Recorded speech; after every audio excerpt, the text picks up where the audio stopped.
Kuliah kita pada hari ini adalah kuliah terakhir pada mata kuliah Pratea Penulisan Lakon, dan kita akan membahas penulisan untuk bagian resolution dan ditambah nanti bentuk pengakhirannya yang disebut denouement, ya. Baik, untuk mempersingkat waktu, kita akan mulai sharing materinya yang sudah saya share juga di grup, ya.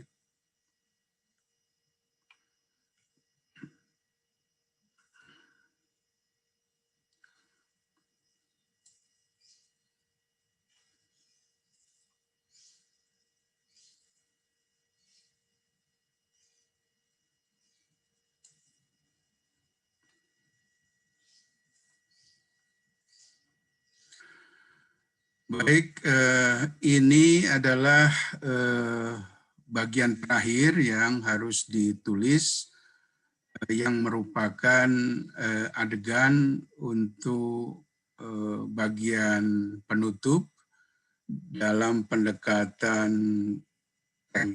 penulisan well-made play. Jadi kita akan membicarakan bagian resolution, ditambah nanti dengan denouement.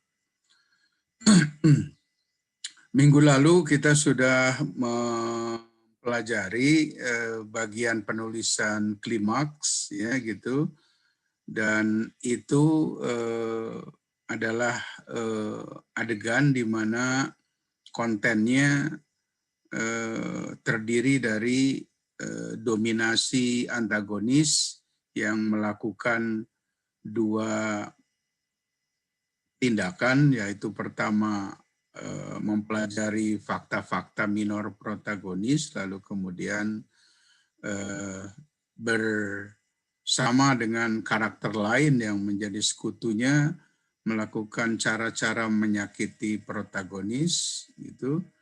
Nah, pada bagian resolution ini adalah adegan atau babak di mana protagonis mengambil peran lebih aktif, ya, mengambil peran lebih aktif karena dia adalah karakter yang nanti harus menunjukkan kemampuannya untuk mengambil jalan akhir, ya. Jadi resolution atau jalan akhir itu merupakan peluang atau kesempatan untuk protagonis gitu menyelesaikan konflik yang dia hadapi, lalu kemudian dia akan menunjukkan kemampuan berdasarkan kapasitasnya, apakah dia mampu mengatasi semua rintangan itu atau tidak. Jadi pada bagian resolution, konten dari adegan atau babak ini adalah munculnya kesalahpahaman gitu yang tidak disadari oleh karakter, terutama oleh karakter protagonis, ya. Kemudian kesalahpahaman itu akan meningkatkan ketegangan dramatiknya. Nah, yang dimaksud dengan kesalahpahaman yang tidak disadari oleh karakter protagonis itu disebabkan oleh misalnya sejumlah kemungkinan dia menerima informasi yang keliru. Kemudian kesalahpahaman juga bisa disebabkan oleh kelemahan sikap protagonis sendiri. Kelemahan itu adalah sejumlah cacat yang menjadi rahasia, ya. Lalu kemungkinan lain adalah pengkhianatan tokoh lain yang semula membelanya tapi kemudian justru berbalik melawannya. Kemudian terungkapnya rahasia masa lalu protagonis, dan kemudian dilema yang dihadapi oleh protagonis sendiri, ya. Jadi kesalahpahaman itu sebetulnya sudah diketahui oleh penonton karena penonton mendapatkan informasi, misalnya di dalam bagian klimaks itu bagaimana penonton memperoleh informasi tentang apa saja yang akan dilakukan oleh antagonis terhadap protagonis, ya gitu. Tetapi protagonisnya sendiri tidak menyadari bahwa akan ada rencana-rencana jahat yang dilakukan oleh antagonis. Nah, ini di dalam bahasa teknis dramaturgi, kesalahpahaman yang tidak disadari oleh protagonis itu disebut dramatic irony, ya, atau ironi dramatik. Jadi ironi dramatik itu nanti yang justru akan meningkatkan ketegangan dramatik, ya. Nah, jadi ironi dramatik itu sekarang banyak dipakai atau diterapkan dalam adegan-adegan sinetron, ya. Misalnya di dalam adegan sinetron itu yang sekarang dialognya banyak menggunakan bentuk voice over, ya, si karakternya ngomong sendiri gitu, dan ketika dia bicara sebetulnya dia merencanakan sesuatu, ya, kepada tokoh protagonis. Tokoh protagonis yang tidak menyadari bahwa ada rencana jahat, ketika dia berhadapan dengan antagonis, dia akan menghadapinya dengan cara yang polos. Tetapi penonton atau pemirsa di TV yang melihat sinetron itu pasti akan gregetan, ya, karena dia sudah tahu niat jahat antagonis, tetapi yang tidak disadari oleh protagonis. Ya, kalau Anda penggemar sinetron Ikatan Cinta gitu ya, yang populer, itu semua tekniknya itu menggunakan pendekatan dramatik ironi, ya, ironi dramatik. Nah, ketegangan dramatik itu penting diciptakan pada bagian resolution gitu, dan untuk menyelesaikan berbagai bentuk kesalahpahaman yang tidak disadari karakter itu, si protagonis akan menentukan jalan akhir yang diambilnya. Dan jalan akhir itu adalah keputusan final yang berisiko, ya, tapi yang menentukan nanti pengakhiran peristiwa. Apakah akan menjadi tragic ending, menjadi open ending, atau beberapa kemungkinan lain, ya gitu. Yang nanti akan muncul di bagian denouement ini, ya. Jadi pada bagian denouement Anda akan merancang sebagai penulis naskah bagaimana bentuk pengakhiran dari peristiwa itu. Ya, ketika jalan akhir diambil oleh protagonis dan dia sadar bahwa jalan akhir itu adalah keputusan yang paling berisiko. Nah, di dalam bagian resolution, naskah yang Anda tulis akan menerapkan lagi dua teknik wacana, yaitu yang disebut teknik perjuangan dan teknik dominasi. Teknik perjuangan nanti akan lebih aktif gitu, ditampakkan oleh karakter protagonis, karena tujuan dari protagonis adalah menyelesaikan perjuangannya, yaitu volition-nya, ya. Sedangkan dominasi nanti adalah teknik-teknik percakapan yang banyak dilakukan oleh karakter antagonis, gitu. Jadi ketika menyusun percakapan pada bagian resolution itu, Anda harus menggunakan teknik perjuangan untuk karakter protagonis dan teknik dominasi untuk percakapan-percakapan di pihak karakter antagonis. Ya, gitu. Baik,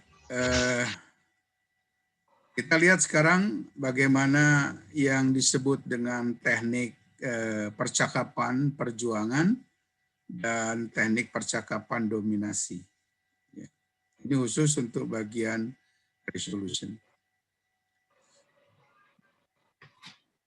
Teknik percakapan perjuangan itu adalah bagaimana dialog itu menggambarkan pertarungan gagasan antar tokoh. Ya. Jadi dialog-dialog yang Anda susun itu harus mencerminkan adanya pertarungan gagasan antar tokoh.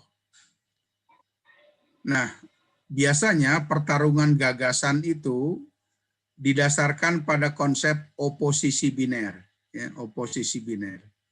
Jadi oposisi biner adalah cara menggambarkan dua model gagasan, ya, dua model pemikiran itu yang bersifat kontras satu sama lain. Ya, oposisi itu dengan kata lain berlawanan. Enggak ada. Prinsip oposisi biner itu ya misalnya dicerminkan dengan kontras pengertian-pengertian antara pihak yang superior dengan inferior, antara pikiran yang mewakili budaya tinggi dan budaya rendah, antara gaya hidup yang mewakili gaya pusat dan gaya pinggiran, ya gitu. Atau juga prinsip-prinsip pertentangan pikiran yang dibangun oleh kontras antara rasio dengan emosi, ya, antara kenyataan dan impian, pilihan antara kolektivitas dan individualitas, atau perbedaan antara sikap laki-laki dan perempuan, ya gitu. Jadi nanti kalau protagonis Anda itu perempuan, sedangkan antagonisnya laki-laki, Anda harus mencerminkan bagaimana pertarungan gagasan antara perempuan dan laki-laki. Jadi Anda harus dapat menggambarkan lewat dialog itu cara berpikir perempuan dan cara berpikir laki-laki sebagai sebuah kontras atau pertentangan yang sifatnya merupakan oposisi biner. Ya, gitu.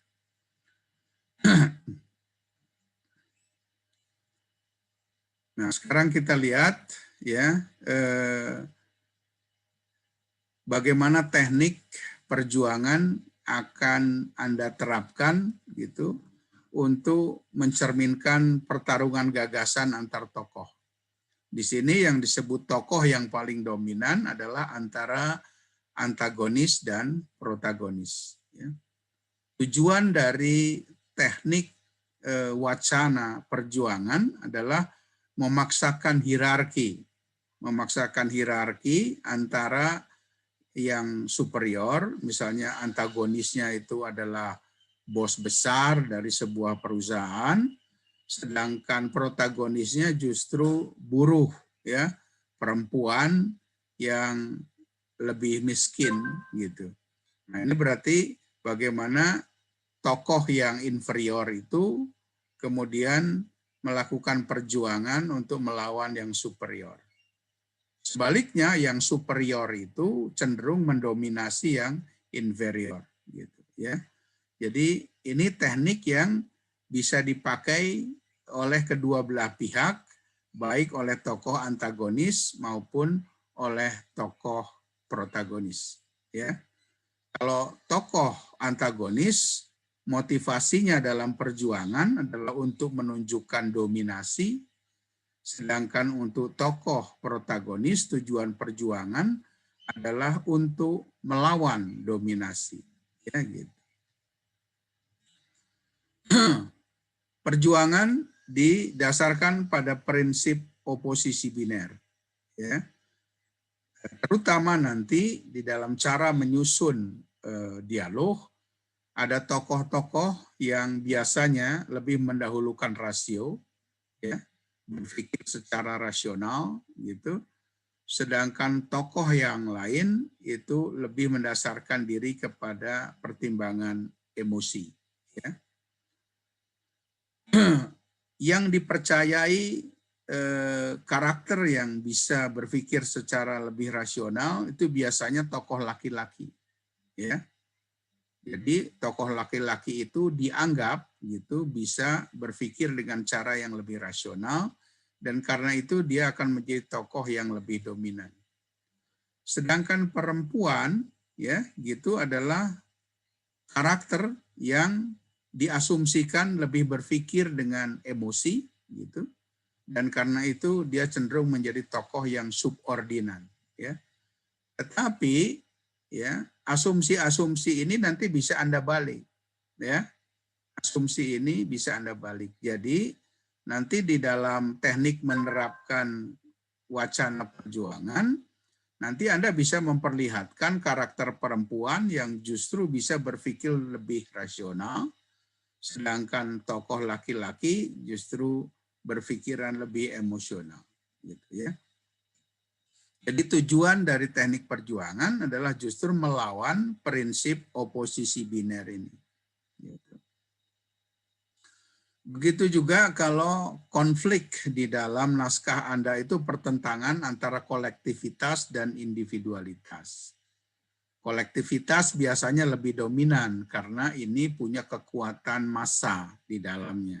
Ya, banyak orang-orang yang misalnya masuk dalam partai atau organisasi massa tertentu itu merasa lebih kuat karena mereka memiliki identitas kolektif. Sebaliknya, orang yang percaya kepada kemandiriannya itu lebih memilih individualitas. Tetapi individu ini cenderung akan menjadi lebih rapuh jika dihadapkan dengan kolektivitas. Tetapi di dalam wacana perjuangan nanti Anda harus memperlihatkan bagaimana individu ini akan bisa melawan dominasi kolektif. Ya gitu. Jadi inilah perjuangan. Jadi bagaimana orang-orang yang tidak dilindungi oleh kekuatan organisasi, tapi bisa melakukan perjuangan untuk mengoreksi ya pandangan-pandangan kolektif yang ternyata keliru.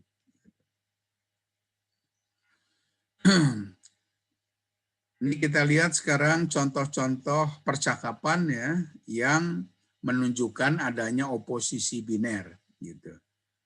Misalnya ini adalah perbedaan motif percakapan yang satu misalnya lebih bersifat rasional, tetapi yang lain bersifat lebih emosional. Ya, misalnya ini diambil dari bagian naskah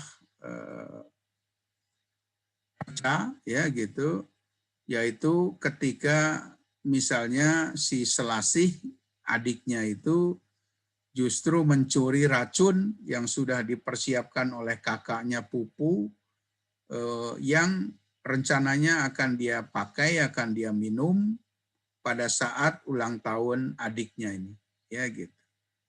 Jadi Selasih yang mengetahui rahasia Pupu menyembunyikan racun itu justru kemudian menuangkan racun itu kepada minuman yang kemudian diminum oleh Brojo, yaitu kekasih gelapnya. Ya. Di sini Selasih adalah karakter yang berpikir lebih rasional, gitu. Dia berargumen bahwa Brojo pantas mendapatkannya. Racun itu bukan untukmu. Ya, jadi ketika Selasih memilih gitu dengan sifat yang lebih rasional, Brojo lah yang nanti lebih pantas meminum racun itu, dia menggunakan teknik percakapan perjuangan dengan sikap yang lebih rasional. Sebaliknya Pupu gitu yang rencananya batal untuk bunuh diri di depan adiknya pada saat hari ulang tahun adiknya ini, kemudian meledak marah ya. Jadi ini adalah dialog yang menggambarkan pemikiran yang lebih didominasi oleh emosi ya. Dia mengatakan aku perlu drama Selasih ya gitu. Botol itu akan bebaskan aku. Aku perlu goncangan untuk membuatku tuntas. Gitu ya. Jadi ini contoh percakapan di mana si Pupu ini lebih dikuasai oleh emosinya. Nah, jadi ini bentuk perjuangan antara karakter yang berpikir lebih rasional, tapi juga sebuah upaya berargumen dari karakter yang berpikir secara lebih emosional. Nah, di dalam bagian resolution ini Anda harus memperlihatkan bagaimana oposisi biner ya, lewat percakapan, yaitu antara yang berlandaskan rasio atau pikiran akal sehat dan yang berlandaskan emosi. Contoh lain ini adalah di dalam satu rangkaian dialog, tetapi di dalamnya juga ada oposisi atau pertentangan antara kenyataan dan impian. Ya. Ini merupakan aside atau dialog samping karakter Hamlet, ya, diambil dari naskah Shakespeare Carnivora. Ini pada bagian pertama dialognya, gitu, Hamlet mengatakan kekuasaan adalah jalan bunuh diri. Ketika dia menyatakan ucapan ini, itu dia lebih berdasarkan prinsip kenyataan, ya. Jadi biasanya orang yang ingin berkuasa, biasanya dia harus melakukan bunuh diri identitas, ya. Dia harus masuk partai, berkompromi dengan pikiran-pikiran partai, dia tidak boleh terlalu individual, dia harus mengikuti garis partai dan sebagainya. Itu kenyataannya, ya. Jadi orang yang ingin memiliki kekuasaan, apakah dia jadi wali kota, jadi bupati, jadi gubernur, jadi presiden sekalipun, gitu, dia harus melakukan bunuh diri individual, ya. Dia harus berani kemudian diseragamkan lewat cara berpikir partai. Itu kenyataannya, ya. Tetapi pada bagian lain, gitu, si tokoh Hamlet itu juga cara berpikirnya dipengaruhi oleh impian atau hal-hal yang bersifat metafisik, gitu, sehingga kemudian ucapannya itu lebih diwarnai dengan ungkapan-ungkapan yang metaforik, ya, ungkapan metaforik. Misalnya di sini rakyat adalah hewan liar, ya, itu metafor.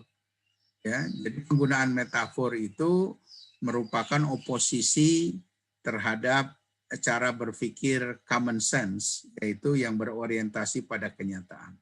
Ya, negara adalah mesin pachinko. Ya, lalu mesin pachinko itu adalah jenis mesin judi yang populer di tahun 70-an gitu, dan sekarang juga masih populer di Medan misalnya gitu ya. Yaitu yang bentuk rumitnya itu di Las Vegas misalnya bisa Anda temui yang dinamakan meja roulette, ya, mesin judi roulette itu adalah bentuk sederhananya itu adalah mesin pachinko, ya gitu. Jadi kalau Anda berjudi menggunakan mesin ini, Anda memberikan taruhan berupa uang di nomor-nomor tertentu. Lalu kemudian bandarnya akan memutar satu roda, dan nanti roda itu punya jarum yang menunjuk pada angka-angka tertentu. Kalau pilihan nomor Anda benar, sesuai dengan jarum yang menunjuk pada roda pachinko itu, Anda bisa memperoleh kemenangan. Ya. Nah, jadi ungkapan negara adalah mesin pachinko itu adalah bentuk ucapan metaforik yang merupakan kontras gitu ya dari kenyataan. Gitu. Kemudian kemenangan adalah masturbasi di mesin judi dan lain sebagainya. Ya. Jadi teknik perjuangan itu juga bisa diterapkan membangun percakapan yang penuh dilema gitu, yang harus dialami oleh karakter protagonis ini, ya. Apakah dia gitu akan tetap menggunakan prinsip kenyataan untuk menilai segala sesuatu, atau dia menyembunyikan diri dalam dunia impiannya, gitu. Ya, jadi ini bisa di dalam satu rangkaian dialog ada dua oposisi cara berpikir dengan orientasi kenyataan, tapi juga ada gangguan di mana prinsip berpikirnya lebih banyak dipengaruhi oleh impian-impian. Nah, itu yang dimaksud dengan teknik percakapan perjuangan. Dan ini harus dinyatakan lewat ucapan-ucapan yang lebih eksplisit. Teknik kedua adalah yang disebut teknik dominasi. Ya, teknik dominasi seperti tadi dijelaskan bisa dipakai baik oleh karakter antagonis maupun oleh karakter protagonis. Pengertiannya gitu, teknik dominasi adalah proses merubah hubungan-hubungan kekuasaan antar tokoh. Ya, jadi untuk karakter antagonis biasanya dia akan melakukan upaya untuk mengubah hubungan kekuasaan antar tokoh. Ya, misalnya dia akan menjadi tokoh yang lebih dominan gitu dan kemudian merendahkan tokoh lain, terutama tokoh protagonis. Nah, bagaimana caranya praktek dominasi itu bisa dilakukan lewat teknik ucapan atau dialog. Ya, ini ada beberapa cara untuk menerapkan teknik dominasi. Misalnya yang pertama adalah ini dilakukan ya oleh karakter antagonis. Melakukan pendakwaan, ya yang pertama. Yang kedua, memaksakan suatu kesimpulan tertutup. Ketiganya, ini bisa dilakukan oleh karakter protagonis, melakukan protes atau penolakan. Kemudian yang keempat, itu penghukuman terselubung. Ini bisa dilakukan oleh antagonis. Ya, lalu kemudian yang kelima adalah penganiayaan secara pikiran. Ini juga bisa dilakukan oleh karakter antagonis. Jadi di antara 5 teknik ini, yang 4 teknik itu yang dominan dilakukan oleh karakter antagonis, ya, pendakwaan, memaksakan satu kesimpulan tertutup, melakukan penghukuman terselubung, dan melakukan penganiayaan secara pikiran. Sedangkan untuk tokoh protagonis itu bisa melakukan protes atau penolakan terhadap dominasi yang dilakukan oleh antagonis.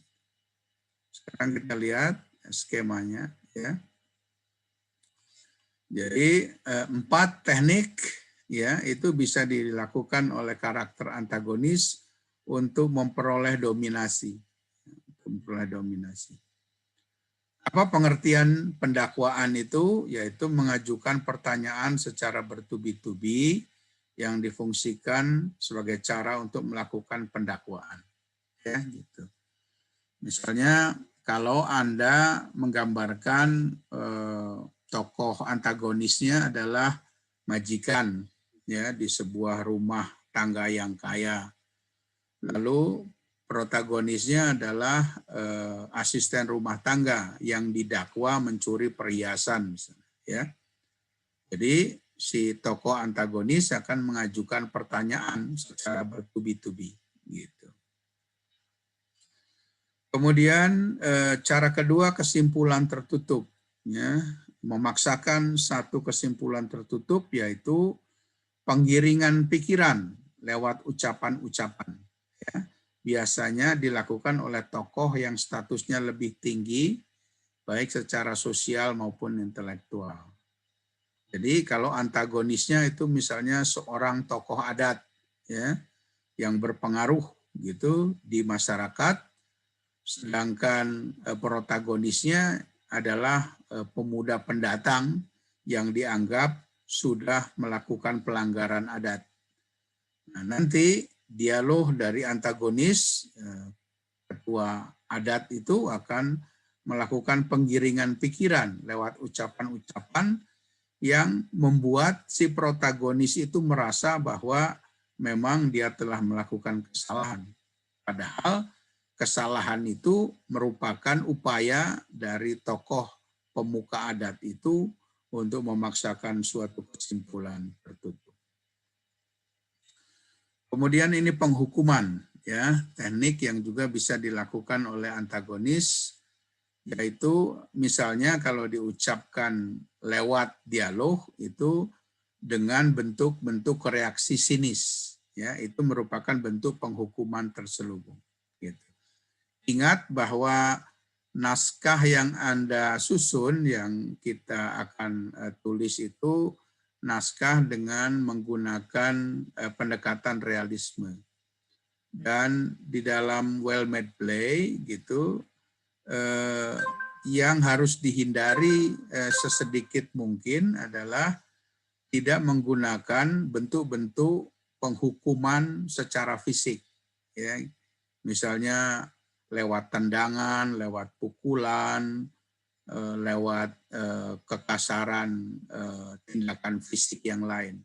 Jadi penghukuman itu lebih banyak merupakan penghukuman terselubung, diungkapkan lewat ucapan-ucapan yang sifatnya menyampaikan reaksi yang sinis, ya gitu, reaksi yang sinis. Ini misalnya kalau tokoh antagonisnya adalah orang yang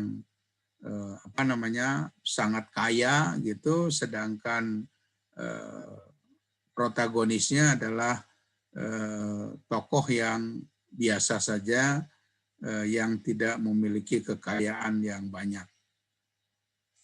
Penghukuman terselubung itu akan diucapkan lewat karakter antagonis yang mengiming-imingi misalnya harta benda supaya si protagonisnya tidak melakukan penggalangan pendapat untuk yang ditujukan kepada tokoh antagonis ini.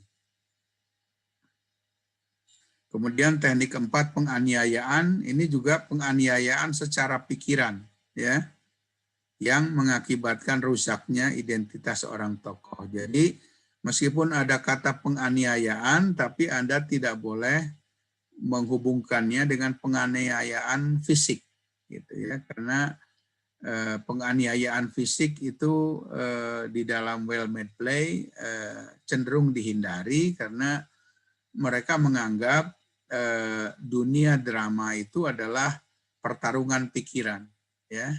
Jadi penganiayaan itu lebih bersifat penganiayaan secara pikiran untuk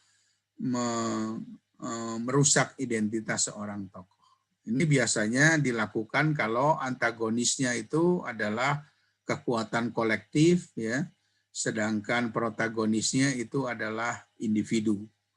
Jadi penganiayaan dilakukan lewat identitas kolektif, ya, untuk merusak identitas individu itu.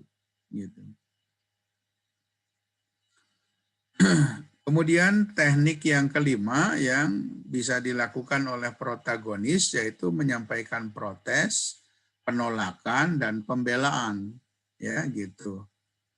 Jadi ini adalah upaya-upaya untuk melawan teknik-teknik mendominasi yang dilakukan oleh karakter antagonis ini.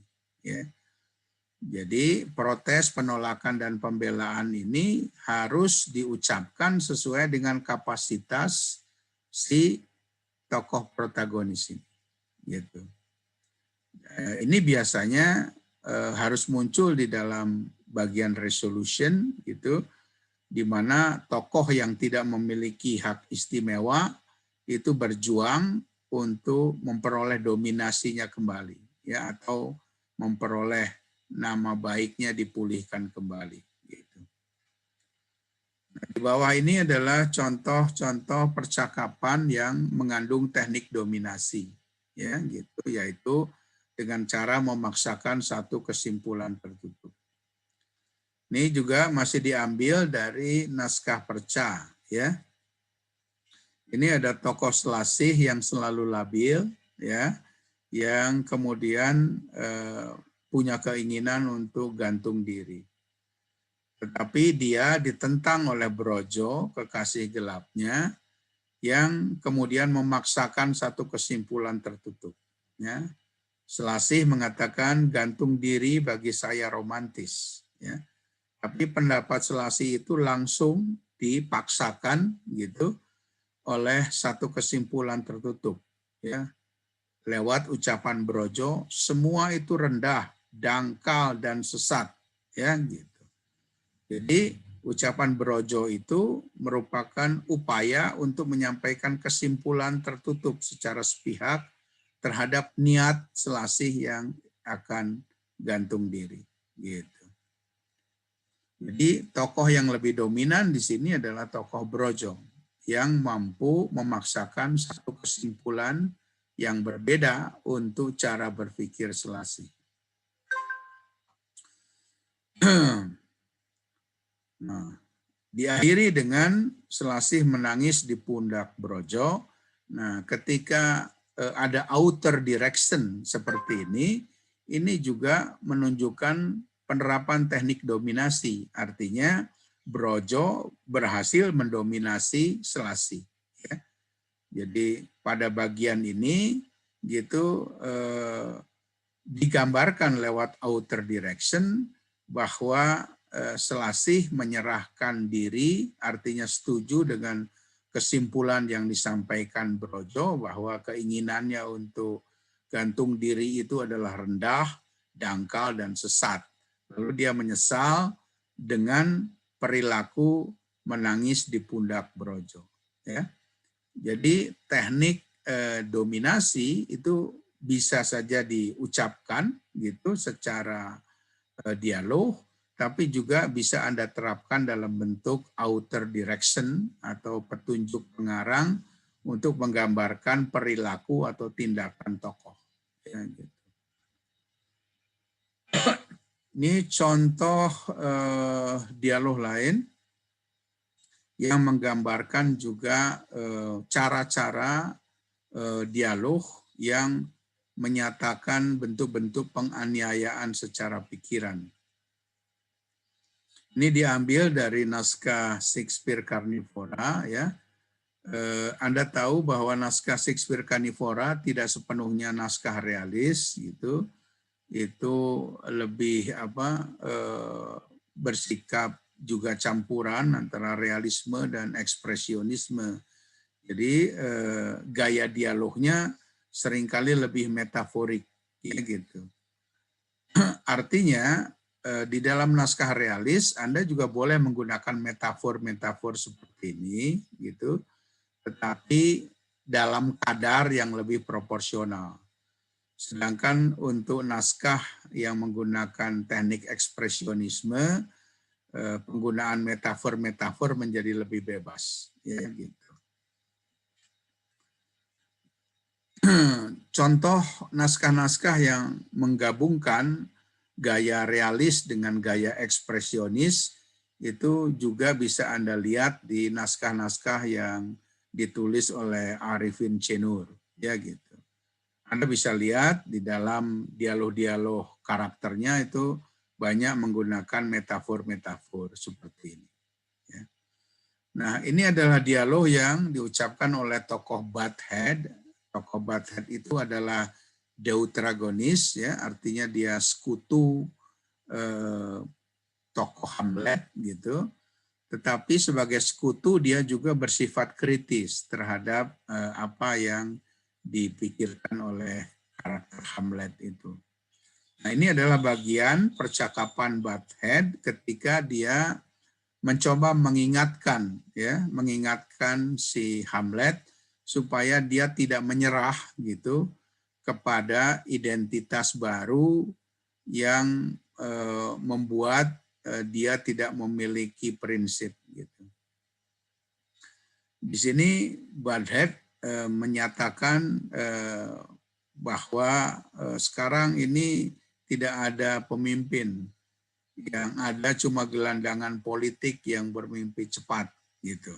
Dan si Butthead itu tidak ingin Hamlet itu menjadi tokoh atau orang yang cuma jadi gelandangan politik, ya. Dia harus jadi pemimpin gitu. Itu sebabnya kemudian dengan gerakan garang dan marah, Butthead itu menimpuki kepala Hamlet dengan buah-buah kol, ya, gitu. Jadi ini di dalam naskah ekspresionis itu masih memungkinkan ya tindakan-tindakan kekerasan fisik ini, gitu. Tapi nanti di dalam naskah realis Anda harus mencari cara yang lebih proporsional bagaimana menyatakan bentuk penganiayaan pikiran, ya. Jadi kata Butthead, hancurkan kepala Disney ini, lenyapkan tubuh kartunmu, jadilah virus di zaman yang pura-pura sehat ini. Lalu Butthead terus menghunjaminya dengan buah-buah kol itu sambil menyemangati Hamlet, ya, supaya dia tetap bertahan menjadi dirinya sendiri. Ya, hiduplah Hamlet, hidup man, ya gitu. Jadi ini adalah bentuk penganiayaan pikiran untuk menyadarkan tokoh Hamlet yang pada adegan ini bernama Himlet, ya gitu. Campuran antara Himmler dan Hamlet. Jadi bentuk penganiayaan secara pikiran itu dapat dilakukan oleh karakter-karakter deuteragonis gitu untuk memperingatkan protagonis supaya dia tetap memilih jalan yang benar. Atau di sisi lain, penganiayaan ini juga bisa dilakukan oleh karakter antagonis secara langsung kepada karakter protagonis. Ya, gitu.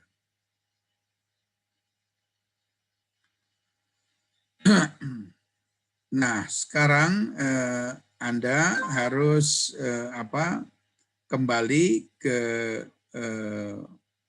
bagian resolution itu.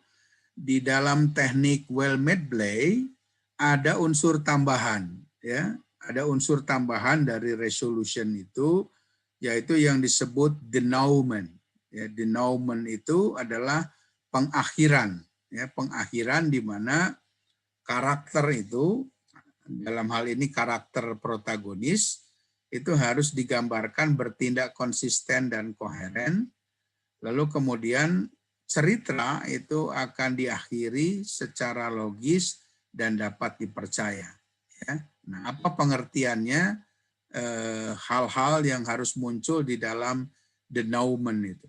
Jadi denouement itu masih bagian dari resolution, hanya dia menjadi adegan yang tersendiri. Ya, adegan yang tersendiri itu isinya adalah menggambarkan ini, di mana karakter itu bertindak konsisten dan koheren, dan kemudian akhir cerita itu lebih bersifat logis dan dapat dipercaya. Kita lihat pengertiannya, ya. Jadi denouement itu artinya adalah ketika protagonis gitu digambarkan melakukan tindakan akhir gitu secara konsisten dan koheren. Jadi protagonis yang melawan dominasi antagonis itu harus Anda gambarkan sesuai dengan kualitas dan kapasitasnya yang ditunjukkan sejak awal peristiwa, ya. Jadi sejak awal eksposisi kan ada karakter indicators yang harus Anda terapkan. Nah, di sini Anda harus kembali melihat ke eksposisi bagaimana sebetulnya karakter dasar dari protagonis ini. Ya, biasanya untuk karakter protagonis ada sifat-sifat yang cenderung positif, ya. Jadi kumpulan sifat-sifat yang cenderung positif. Misalnya dia adalah orang yang sifatnya sederhana, sabar, gigih, rasional, jujur, individual, tapi juga berempati pada orang lain dan bijaksana, ya gitu. Nah, jadi Anda harus lihat untuk menulis denouement, ya, ketika menggambarkan tindakan akhir tokoh, Anda harus melihat pada bagian exposition apakah ciri dari karakter itu nanti harus sesuai pada saat pengakhiran ini, ya. Jadi apakah karakter Anda itu, karakter protagonis itu memiliki unsur-unsur sifat yang seperti ini atau beberapa kumpulan sifat yang nanti akan Anda tunjukkan lagi secara konsisten. Jadi kalau misalnya karakter Anda itu tidak harus kompleks ini ya, gitu. Misalnya protagonisnya itu dia sabar dan jujur misalnya, sabar dan jujur. Maka ketika Anda menulis bagian denouement ya gitu, bagian denouement itu, maka sifat sabar dan jujur itu harus tercermin kembali di dalam dialog ya, dialog yang diutarakan si karakter protagonis. Jadi itu yang disebut tindakannya konsisten dan koheren. Kemudian akhir cerita logis dan dapat dipercaya. Itu artinya cerita Anda itu harus tetap diikat oleh rantai sebab akibat. Ya. Jadi kalau misalnya di resolution gitu jalan akhir yang ditempuh oleh protagonis ini apa, ya? Maka kemudian di dalam denouement itu tetap ada rantai sebab akibat yang dipertahankan gitu. Jadi tidak tiba-tiba muncul tindakan baru yang tidak memiliki hubungan sebab akibat dengan peristiwa-peristiwa sebelumnya. Jadi mempertahankan kelogisan cerita, Anda harus menjaganya dengan menghubungkannya adegan denouement itu tetap pada rantai sebab akibat. Dan yang harus Anda hindari adalah bahwa tidak ada faktor kebetulan, ya.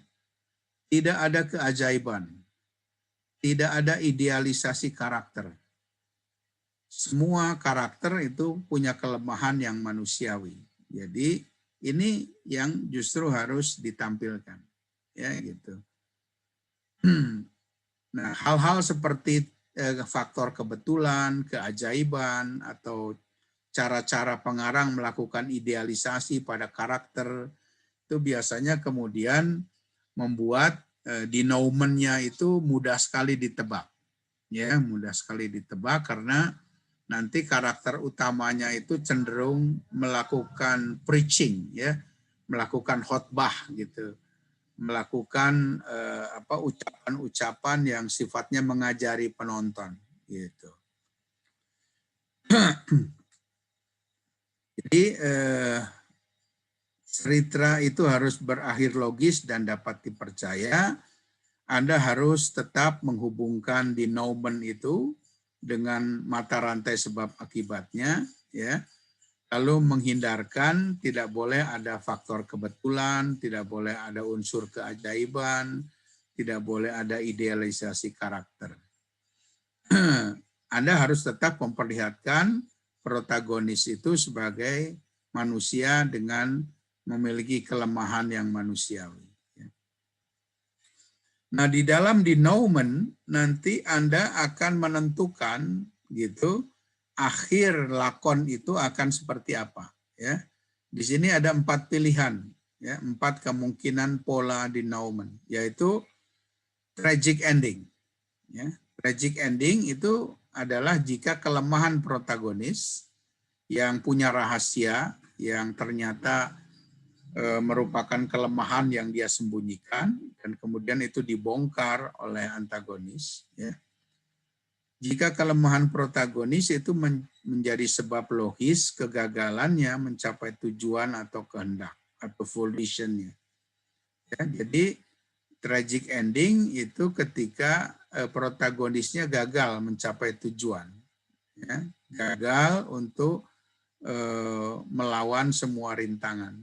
Karena dia kemudian ternyata adalah orang yang punya kelemahan atau cacat yang disembunyikan. Itu tragic ending. Sama seperti yang Anda lihat di naskah-naskah klasik, ya, seperti naskah Oedipus Tyrannus ya gitu, atau naskah Oedipus Rex gitu. Itu naskahnya diakhiri sebagai bentuk tragic ending ya, karena si Oedipus itu baru mengetahui kelemahan atau cacat tragis yang dia miliki itu berbentuk dosa ya, dosa yang dia tidak sadari, dosa besar, yaitu dia telah membunuh ayahnya dan menikah dengan ibunya gitu. Sehingga kemudian tujuannya untuk membuat kerajaan Thebes itu aman kembali gagal ya. Jadi itu tragic ending. Kemudian kemungkinan kedua adalah accomplished task ya. Accomplished task itu artinya protagonis berhasil menyelesaikan semua rintangan secara fair dan objektif ya gitu. Ini biasanya dipakai di film-film atau novel-novel detektif ya. Biasanya protagonisnya itu adalah seorang detektif atau seorang jagoan yang kemudian bisa menyelesaikan semua tugas yang dibebankan kepadanya. Yang paling tipikal dengan pola denouement accomplished task itu adalah film-film seperti Mission Impossible ya gitu. Itu karakternya itu di akhir lakon menuntaskan semua tugas ya gitu. Kemungkinan ketiga adalah open ending ya. Open ending adalah protagonis tidak mengklaim kemenangan gitu, tetapi menjadi pribadi yang lebih matang ya. Jadi kalau denouement-nya polanya open ending gitu, si protagonis itu tidak menyatakan statement bahwa misalnya saya berjuang di pihak yang benar, maka kamu akan dihukum karena sudah bertindak salah dan sayalah yang akan menghukum kamu, misalnya gitu ya. Itu dinyatakan kepada antagonis. Kalau ada pernyataan seperti itu bukan open ending, ya, bukan open ending. Jadi kalau open ending adalah protagonis misalnya mengakui ya bahwa dia bukan pemenang gitu, tetapi dia kemudian menjadi pribadi yang lebih matang lewat pengakuan itu. Misalnya di denouement itu dia menyatakan saya bukan pahlawan, saya bukan orang yang kuat, saya hanya memiliki kesempatan untuk bersama-sama kalian memerangi kejahatan. Kalianlah sesungguhnya para pemenang itu. Ya, misalnya begitu.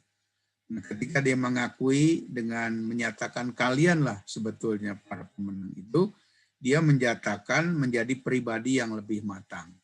Pribadi yang lebih matang itu pribadi yang tidak lagi egosentris, ya. Tidak lagi membuat dirinya orang yang lebih super dari yang lain. Gitu. Dia menjadi rendah hati, itu artinya tanda pribadi yang lebih matang. Nah, kalau Anda mengakhiri nanti lakon Anda itu dengan cara seperti ini, maka naskah Anda itu bersifat open ending. Nanti dipersilakan kepada penonton atau pembaca menilai sendiri bagaimana kualitas dari karakter protagonis itu. Kemudian yang keempat adalah yang disebut stigmatic, ya, stigmatic ending. Gitu. Jadi ini akhir kisah bersifat teka-teki, ya, bersifat teka-teki. Apakah protagonis berhasil atau dia justru masih berada dalam pusaran konflik berikutnya, ya.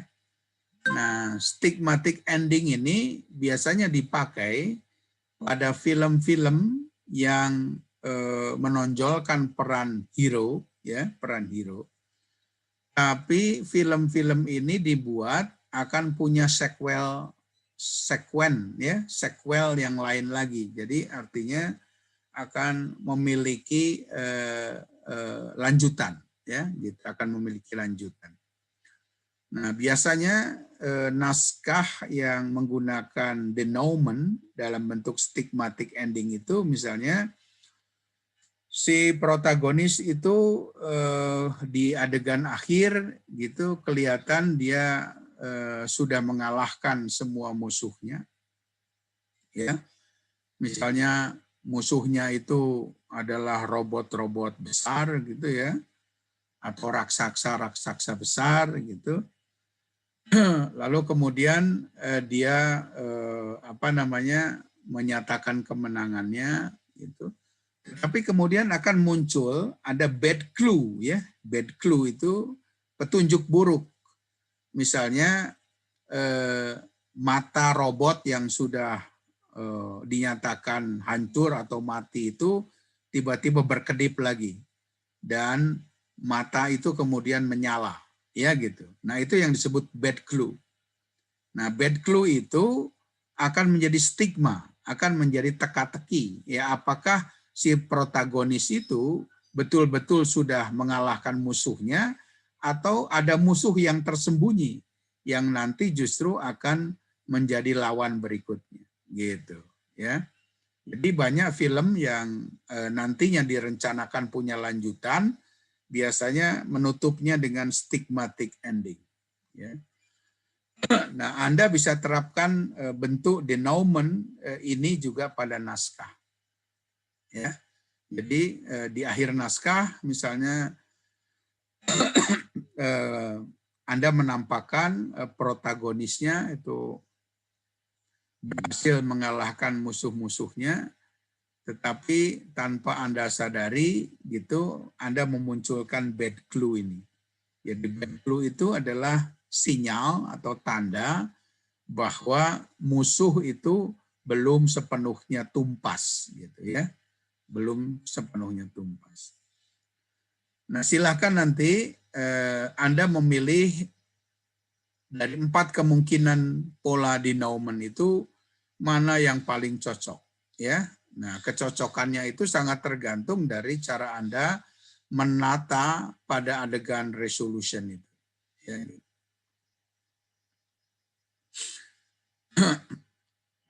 Tugas ke-6 adalah menulis bagian resolution ditambah dengan denouement atau pengakhiran, ya gitu. Di sini Anda harus menerapkan pada bagian resolution dan denouement itu 2 teknik wacana, yaitu teknik perjuangan dan teknik dominasi.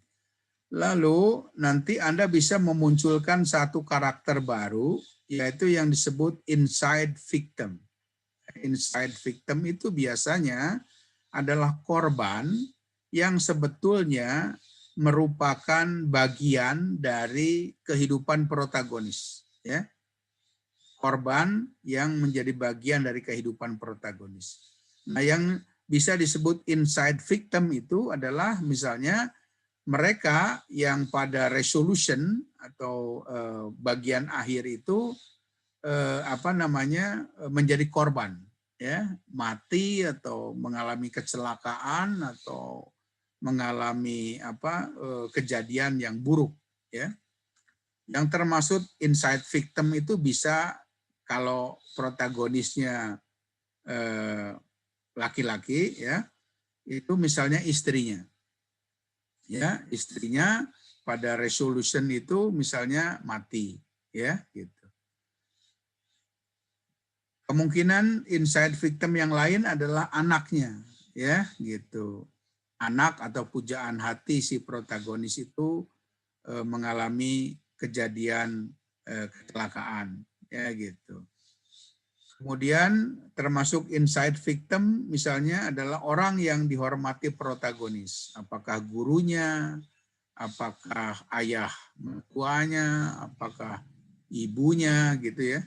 Jadi Anda harus menambahkan karakter baru yaitu inside victim. Karakter-karakter yang nanti akan muncul di resolution itu adalah terutama antagonis, protagonis, ada foil, ya, ada helper. Ini adalah tokoh yang mendukung protagonis gitu setelah deuteragonis ya. Lalu kemudian tokoh baru adalah inside victim. Karakter indicators yang harus muncul di resolution itu lebih sedikit ya gitu. Jadi name harus masih muncul, volition atau kehendak itu harus juga masih muncul, presence, speech dan resources ya gitu, resources. Nah, bagaimana penjelasannya dari kelima karakter indicators itu kita lihat.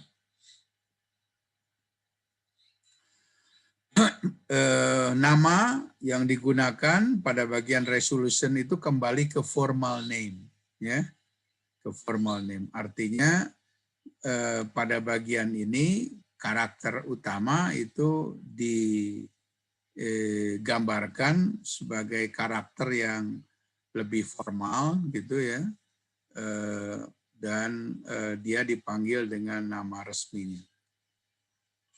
Kemudian unsur volition itu adalah cara menggambarkan to end atau mengakhiri peristiwa itu ya. Jadi bagaimana si protagonis itu mengambil jalan akhir untuk mengakhiri konflik atau problem yang dia hadapi ya. Nah, volitionnya itu nanti dihubungkan dengan the larger pattern of his atau her whole life. Jadi ini risiko yang akan ditanggung gitu sepanjang hidup si protagonis gitu. Jadi kalau dia mengambil jalan A gitu untuk mengakhiri atau melawan dominasi antagonis, maka cara dia mengakhirinya itu akan mempengaruhi the larger pattern of his whole life. Jadi bahwa hidupnya nanti akan diubah berdasarkan keberaniannya untuk mengambil jalan akhir ini. Ya.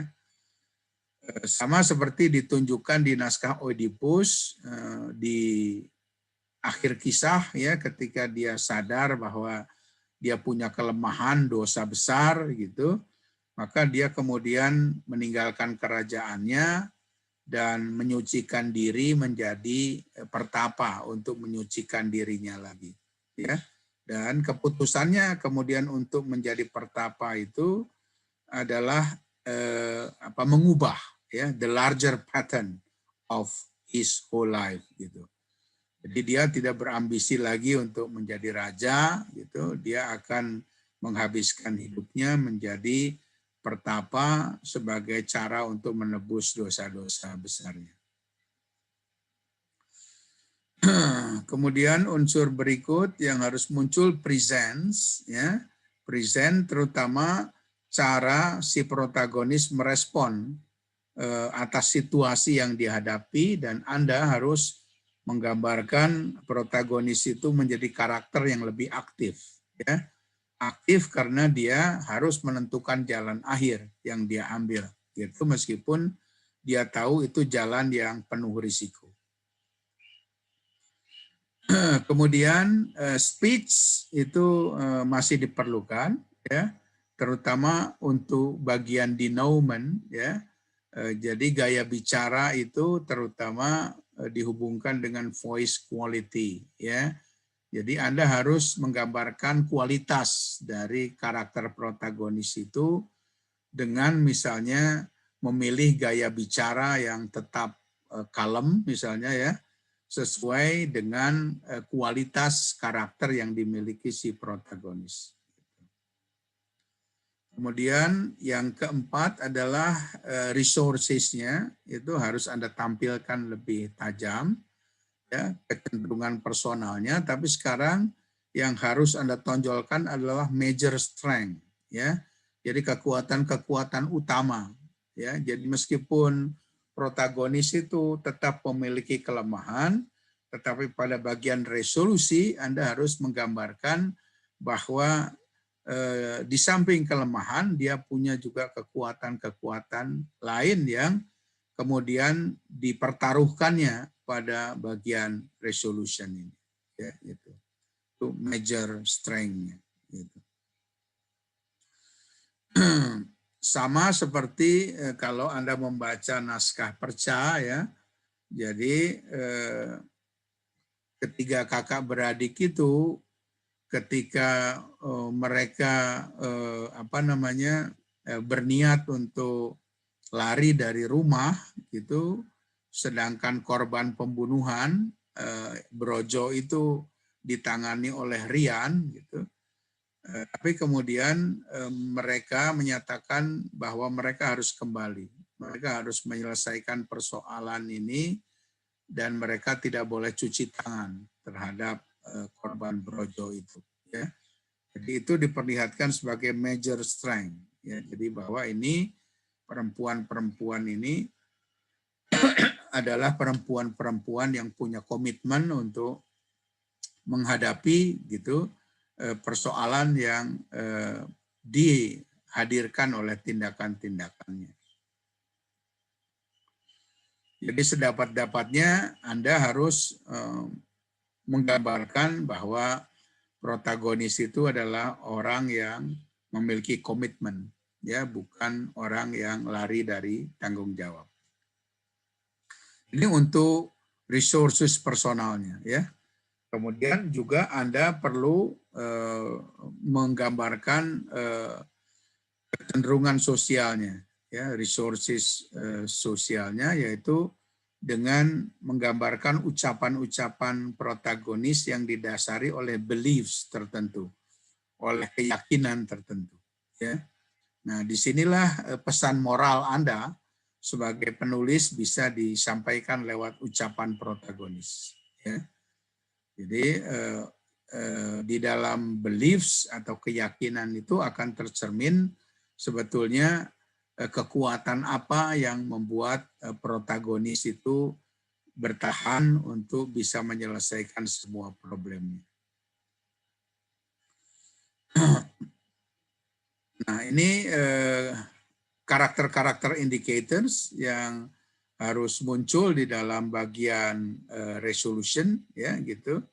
Jadi yang kemudian harus Anda terapkan melalui teknik percakapan, ya, yang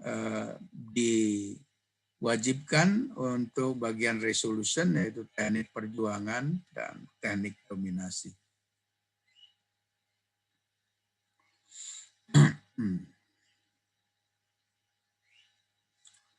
Nah, sekarang ada tambahan tentang teknik memilih judul, ya, teknik memilih judul. Jadi judul itu merupakan daya tarik tersendiri, ya, di dalam naskah well-made play Anda, gitu. Karena lewat judul itu kemudian pembaca dapat mengira-ngira kira-kira apa saja yang akan Anda ungkapkan melalui 10 teknik percakapan yang sudah Anda susun untuk setiap adegan ini, ya.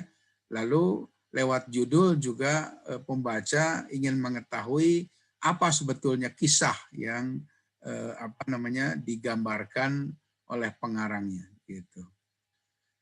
Jadi teknik memilih judul kemungkinannya ada 6 di sini, ya. Jadi Anda bisa memilih judul sebagai intisari tema. Ya. Jadi kalau temanya misalnya tentang persaingan atau tentang kejahatan atau tentang ambisi, ya, maka Anda bisa mengambil bagian dari intisari tema itu sebagai judul. Gitu.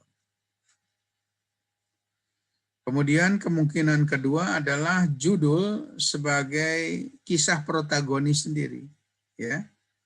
Misalnya kalau cerita Anda itu tentang protagonis yang melawan tradisi, ya, melawan konvensi, gitu. Jadi Anda akan menggunakan ungkapan yang menggambarkan kisah protagonis ini. Misalnya judulnya adalah melawan terali, misalnya gitu, ya, melawan terali. Nah, itu menggambarkan kisah protagonis sendiri. Gitu. Kemudian judul itu bisa juga Anda ambil sebagai cerminan dari klimaks, ya.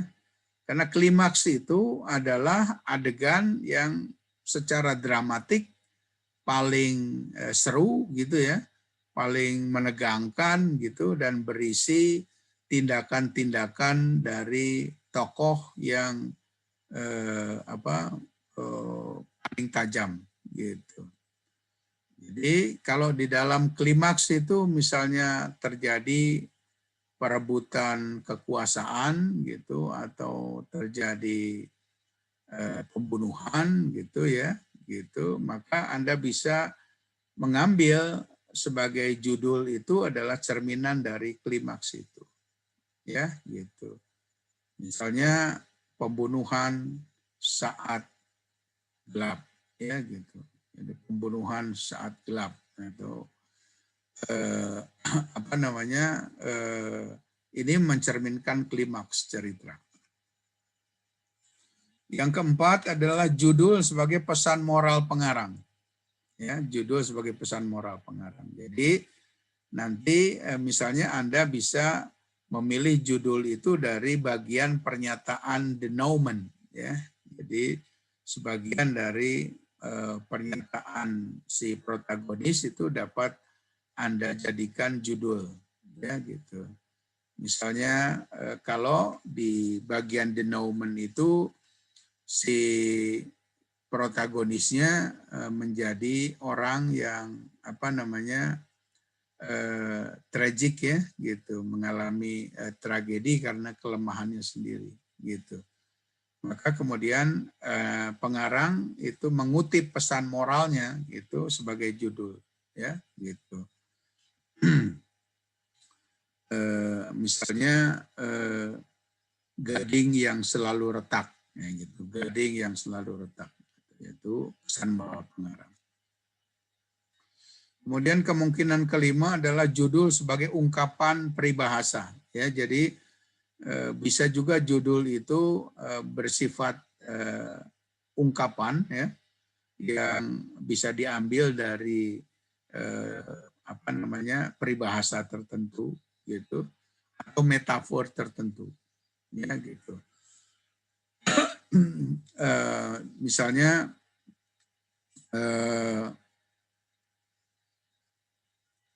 memukul air di dulang terpercik muka sendiri, ya gitu. Itu ungkapan peribahasa, ya gitu, yang berkaitan dengan problem atau peristiwa yang akan dialami terutama oleh karakter antagonis gitu ya. Atau dia bisa diungkapkan dalam bentuk metafor gitu. Misalnya kupu-kupu tak bersayap, ya itu metafor, ya gitu.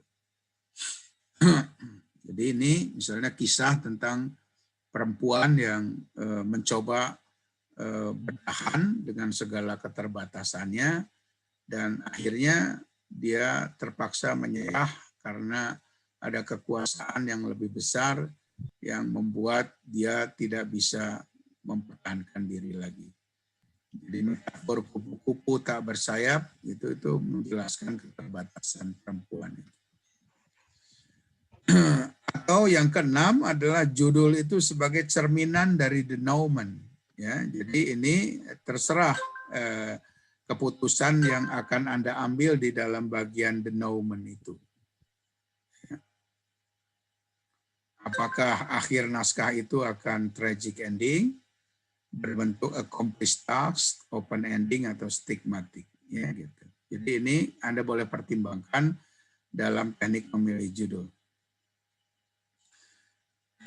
Tugas pra-TA ini merupakan tugas terakhir, ya. Jadi Anda menulis adegan resolution tambah denouement gitu dengan menerapkan teknik percakapan dan yang sudah diwajibkan tadi, yaitu teknik perjuangan dan teknik dominasi.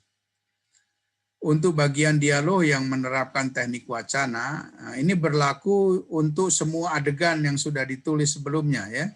Ini berlaku untuk semua adegan atau babak yang ditulis sebelumnya, mulai dari exposition. Jadi bagian dialog yang menerapkan teknik wacana pada akhir dialog atau kalimat tokoh diberi keterangan di dalam kurung. Misalnya ini teknik apa, ya? Teknik word shock atau kejutan bahasa atau apa gitu ya. Teknik wacana apa yang dipakai. Jadi saya nanti bisa mengevaluasinya apakah contoh dialog yang Anda pilih itu merupakan penerapan dari teknik percakapan yang mana. Kemudian penggunaan teknik wacana pada setiap babak, mulai dari exposition sampai resolution, wajib diterapkan minimal satu contoh percakapan dalam setiap adegan yang disesuaikan dengan konten yang harus ditampilkan secara spesifik untuk setiap babak. Jadi lihat tabel adegan. Jadi berapa banyak teknik percakapan itu bisa diterapkan? Jadi minimal satu contoh percakapan ya untuk setiap adegan. Kalau Anda membutuhkannya lebih banyak, silakan sesuai dengan konten yang harus ditampilkan. Kemudian materi UAS ya untuk pra-TA itu adalah laporan penulisan lengkap ya, dari exposition sampai resolution tambah denouement gitu. Menggunakan huruf Times New Roman, fontnya 12, spasi 1,5, ada page number-nya di bawah, filenya boleh berbentuk Word atau PDF. Kemudian harus mengikuti layout naskah ya, nanti di slide berikutnya. Jumlah halaman naskah itu minimal 20 halaman, maksimal 32 halaman, dengan saran komposisi jumlah halaman untuk setiap adegan atau babak sebagai berikut. Ya. Pada bagian exposition itu 2-3 halaman terdiri dari satu adegan. Tidak boleh terlalu panjang di sini. Raising action 4-7 halaman bisa terdiri dari 1-2 adegan. Complication ya 8-12 halaman terdiri dari 2-4 adegan. Klimaks 3-4 halaman 1-2 adegan. Resolution itu 2-4 halaman 1 adegan, dan bagian dari resolution adalah denouement itu paling panjang 2 halaman ya dan 1 adegan. Jadi minimalnya 20 halaman, maksimalnya 32 halaman. Anda yang sudah menulis terlalu panjang harus mengikuti saran komposisi ini supaya nanti Anda bisa menulis naskah yang efektif untuk bisa dipentaskan antara 1 sampai 1,5 jam. Ya, ingat bahwa di dalam aturan well-made play, naskah yang baik itu adalah naskah yang durasinya dalam pertunjukan antara 1 sampai 1,5 jam. Jadi itu naskah yang efektif dan Anda harus menyusunnya dalam saran komposisi, jumlah halaman dan jumlah adegan seperti ini. Nanti naskah dikirim via email ya ke email saya paling lambat tanggal 22 Januari. Maksimal yang bisa Anda lakukan. Saya menegaskan kembali agar setiap bagian naskah ini, ya, setiap bagian atau babak yang menerapkan teknik wacana, pada bagian dialog atau kalimat Anda harus menambahkan tanda kurung, ya, yaitu menjelaskan teknik wacana apa yang dipakai. Jadi saya bisa menilai apakah contoh dialog yang Anda terapkan itu tepat menggunakan teknik wacana sebagaimana yang Anda rencanakan. Kemudian layout naskah ya, ini layout naskah gitu. Itu cara menuliskan outer direction biasanya di awal adegan ya, berupa keterangan tempat, latar atau suasana. Itu bisa menggunakan huruf besar atau huruf kecil di antara 2 kurung ya. Jadi harus ada awal kurung dan akhir kurung untuk menggambarkan outer direction sebelum percakapan. Lalu nama tokoh itu ditulis huruf besar diikuti tanda titik 2 tanpa kurung. Lalu jika ada dialog ya di antara ucapan tokoh itu berupa outer direction gitu. Outer direction-nya itu pakai huruf besar di antara tanda kurung, baik itu sebelum atau sesudah dialog. Ya. Kemudian untuk dialog yang menggunakan slang atau local expression gitu, menggunakan huruf kecil bentuknya italic ya, huruf samping gitu. Dan ini bisa muncul di antara dialog. Nanti di akhir lakon kalau Anda menggunakan slang atau local expression, Anda juga harus membuat definisi tentang arti bahasa lokal atau ungkapan slang itu artinya apa ya, itu di dalam glosarium. Kemudian setiap awal dialog baru gitu ya harus dituliskan untuk masing-masing karakter, selalu diawali dengan nama tokohnya. Kemudian adegan baru itu tidak harus halaman baru, tapi bisa menyambung dari adegan sebelumnya dengan cara diberi jarak 2 spasi teks. Ya. Tetapi untuk babak, misalnya mulai dari exposition sampai ke resolution itu ketika dimulainya babak itu harus dari halaman baru. Ya. Sedangkan adegan baru bisa menyambung dari adegan sebelumnya tetapi diberi jarak 2 kali spasi teks ya. Kemudian ini layoutnya ya, ada judul lakonnya, lalu nama penulis, ini perguruan tingginya bisa disebut ISBI, kemudian pratea penulisan lakon ya. Kemudian halaman keduanya adalah nama-nama karakter atau dramatis personae gitu, ditambah dengan nomor halaman. Ya. Kemudian setelah halaman kedua ada sinopsis. Ya. Sinopsis itu ringkasan awal, tengah, dan akhir cerita, terdiri paling banyak 12 kalimat. Ya. Jadi Anda harus bisa menulis ringkasan cerita ya, sinopsis itu yang menggambarkan awal, tengah, dan akhir cerita. Baru kemudian masuk ke naskahnya ya. Jadi sebelum adegan mungkin ada babak di sini. Babak dituliskan exposition ya, exposition, lalu mulai dari keterangan latar, tempat, nama tokoh, isi dialog, terus sebagaimana biasa ya. Demikian penjelasan yang harus Anda selesaikan di bagian resolusi dan juga untuk menyelesaikan laporan penulisan lengkap sebagai materi dari UAS Pratea penulisan lakon. Ya. Ada pertanyaan untuk materi dan penjelasannya? Silakan. Assalamualaikum Pak. Waalaikumsalam, silakan. Ya, kita mau tanya Pak, kalau nanti jika ceritanya itu jadi akhirnya tragis, Ya. jadi protagonisnya itu meninggal, tapi nanti akan disambung dengan mengakhirinya oleh deuteragonis, dibantu oleh deuteragonis, bisa Pak? Bisa. Bisa. Okay. Ya. Jadi deuteragonis itu yang nanti akan menjadi tokoh yang menyampaikan pesan moral pengarang, ya? Iya. Ya, boleh begitu. Boleh. Makasih Ya. Pak. Ya. Ada lagi? Saya Pak Waryati. Ya, silakan.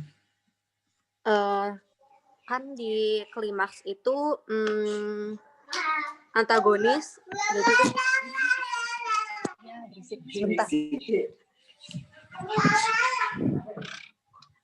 Jadi di klimaks itu kan disuruh untuk di mana, terus sebentar Pak.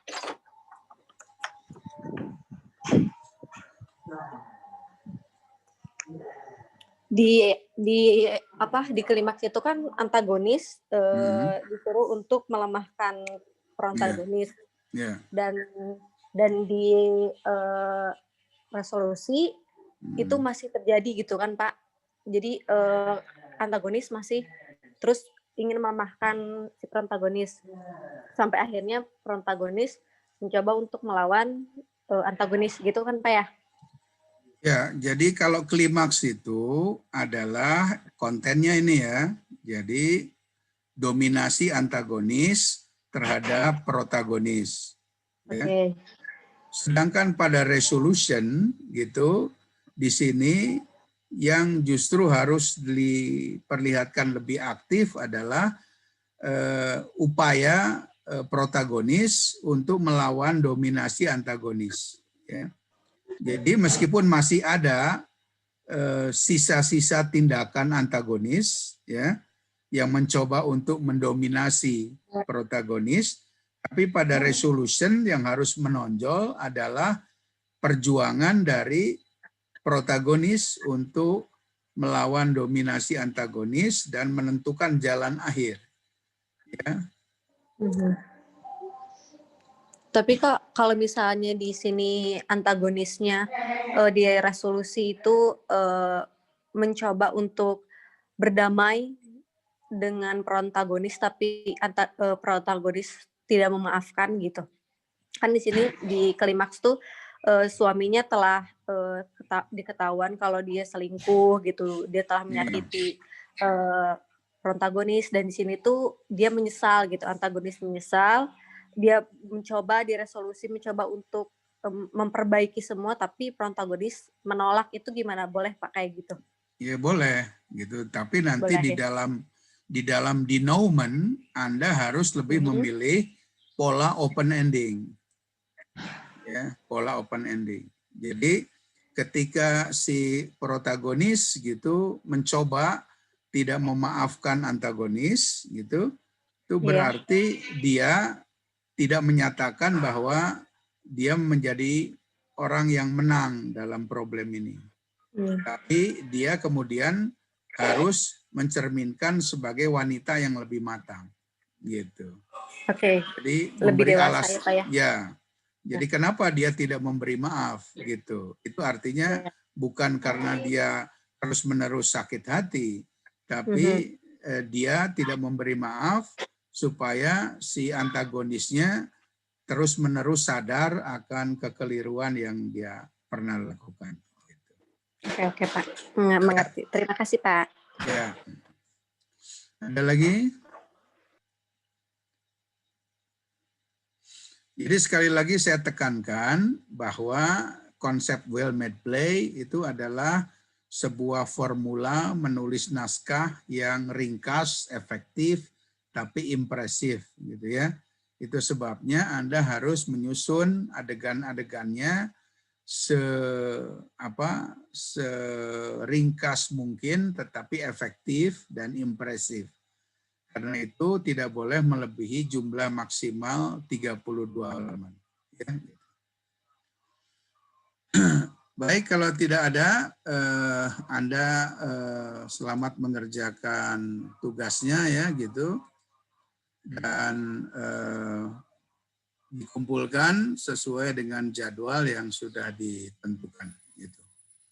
Untuk kepentingan dokumentasi kuliah, saya akan memotret. Pak, we will give something for you. Apa itu?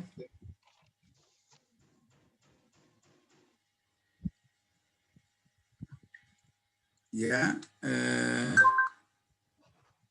Oke, terima kasih. Thank you, we love you. Terima kasih, doakan kami TA-nya dilancarkan. Thanks Papa, thanks user. Terima kasih semuanya sudah berbagi waktu, dan semoga pengetahuan yang saya berikan dapat menjadi jembatan untuk meningkatkan kemampuan Anda bersama ya. Saya potret dulu ininya ya.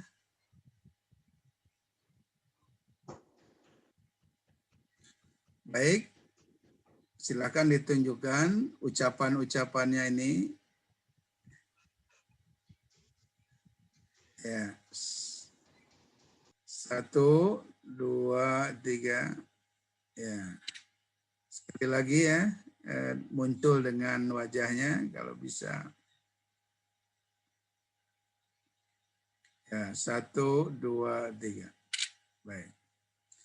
Terima kasih semua gitu ya. Nanti Saya akan share juga hasil rekamannya supaya nanti bisa menjadi pengingat Anda.